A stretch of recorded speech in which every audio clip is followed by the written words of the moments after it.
أخ يقول: كنت نشيطا في بداية رمضان، ثم جاءني الفتور والكسل في آخره، فما النصيحة؟ من حكمة الله سبحانه أن جعل آخر هذا الشهر أفضل من أوله، لأن عادة النفوس أنها تسأم وتمل، فلو كان أوله أفضل من آخره لاجتهدت النفوس وعملت في أوله وسئمت في آخره.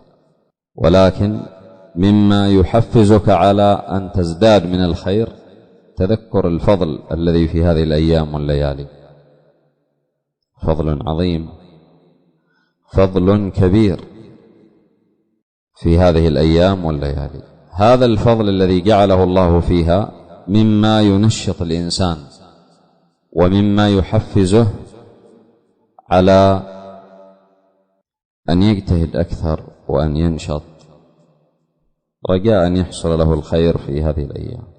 ليلة واحدة قال فيها الرسول عليه الصلاة والسلام: من قام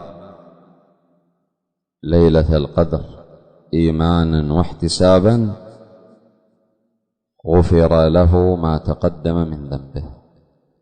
فليلة واحدة يغفر الله تعالى بها ما تقدم من الذنب من قامها إيمانا واحتسابا، فيجتهد المسلم في ذلك.